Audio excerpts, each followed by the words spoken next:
ભરૂચના કોલેજ માર્ગ પરથી જાડેશ્વર તરફ જતા માર્ગ પર ડમ્પર અને બાઇક વચ્ચે ગંભીર અકસ્માત સર્જાયેલા અકસ્માતમાં બાઇક ચાલકનું કરુણ મોત નિપજતા અરેરાટી વ્યાપી જવા પામી હતી। પ્રાપ્ત માહિતી અનુસાર ભરૂચના કોલેજ રોડથી જાડેશ્વર જતા માર્ગ પર આવેલ ધર્મનગર પાસે ડમ્પર ચાલકે બાઇક ચાલકને અડફેટે લેતા બાઇક ચાલકનું મોત થયું હતું।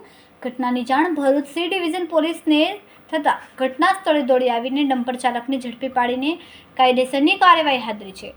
અકસ્માતને પગલે લોકટોળા ઘટના સ્થળે એકત્ર થયા હતા। રિપોર્ટર રવિ સૈયદ, તહેલકા ન્યૂઝ, ભરૂચ। હું સેજલ દેસાઈ, એક સામાજિક કાર્યકર્તા, આરટીઆઈ એક્ટિવિસ્ટ।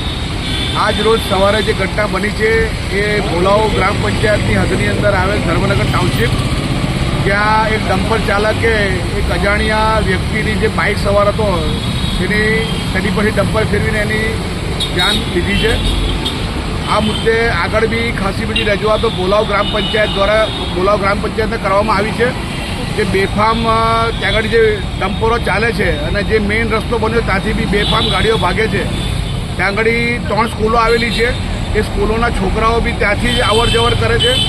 આગળ બી 1.5 મહિના પહેલાં બી જ્યારે આ એક ઉપરની જે એંગલો જે હટાવી દેવામાં આવેલી ત્યારે બી મેં રજૂઆત કરેલી કે આ એંગલો ના હટાવો, પણ જે ભ્રષ્ટાચારી બિલ્ડરોની સાથે ભેગા થઈને જે ભ્રષ્ટાચારી નેતાઓ જે ત્યાં રહે છે એમના પોતાની મલાઈ કરવા માટે એમણે ત્યાંથી એંગલો હટાવડાવી દીધી। કોઈપણ જાતની ધ્યાન તાગડી આપવામાં આવતું નથી।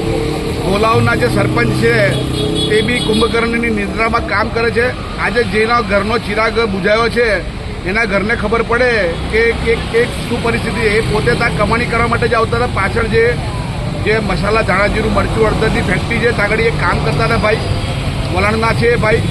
તો ખાસ આ મુદ્દે તમારી ચેનલના માધ્યમથી કહેવાય કે આવા જે ભ્રષ્ટ તંત્રમાં કામ કરતા વ્યક્તિઓ છે એની પર લાલ આંખ કરીને તંત્ર એ કાયદેસરના પગલાં ભરે ને જેનું ડમ્પર હોય, કારણ કે આમાં એક જ વસ્તુ થાય છે, પૈસા ખવડાવીને કામ કરી દેવામાં આવે છે। ભરૂચની અંદર ભૂતકાળની અંદર બી આટલી બધી ઘટનાઓ ડમ્પરોથી બનેલી છે, ચાલકોને ઉછળી રાખ્યા છે, ત્યાર પછી બી કોઈપણ જાતની કામગીરી કરવામાં નથી આવતી।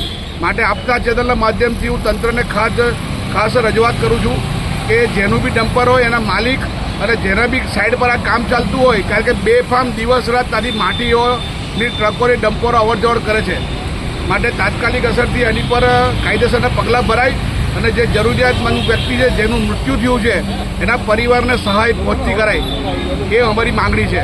અસ્તુ ભારત માતા કી જય।